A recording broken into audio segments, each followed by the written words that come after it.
Well, let's continue with our dynamic and stative verb lessons. And this time we're going to focus on these stative verbs.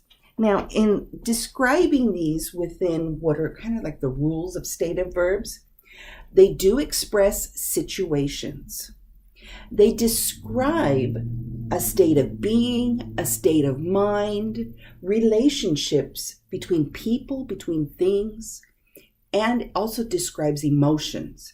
And this usually is not using the continuous tenses, like I am running. It won't use the ing part. I am, yes, that will be used, but not the ing part of it, not for the stative. Now, let's look at some common stative verbs.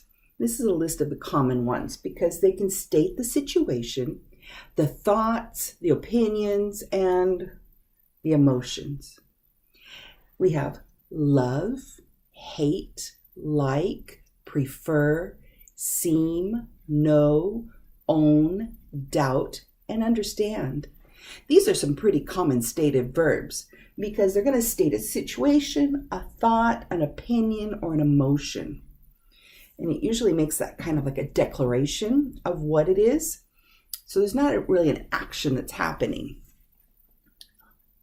Here's our sample sentence, the first of 3. I like cake, but I prefer cookies. I'm stating something that I have a preference for. So I like cake, but I prefer cookies. Now, in looking at this, we've got this whole idea that there's a situation of things that I like and prefer, and you have things that you like and prefer. And in doing this, you're giving your thoughts of what you like and prefer. Let's look at our next one. Our next sentence is, you do not understand when I speak too quickly. Sometimes you guys have told me that, and I get nervous in my videos and I start talking too fast. And so you go and you tell me that you do not understand when I speak too quickly. Now, you do not understand is that stating the situation, and it's giving your thoughts of what's happening because you're not understanding. Now, when I speak too quickly, that's dynamic because I'm doing something. So here's excuse me, an interesting sentence where it has both in it. It has a stative and a dynamic. See, I'm getting nervous. I'm not trying to talk quickly. All right. I am a teacher and I have over 60 students. I am a teacher and I have over 60 students. Now that's just in my classroom. It increases the amount when I count you.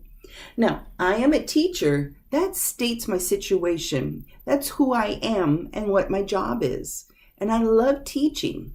Now, I have over 60 students is giving the idea of what belongs to me. These 60 students are under my charge, and I am responsible for their learning. So therefore, these are both stative in that there's no action happening. It's just declaring the situation. So this is examples of stative verbs.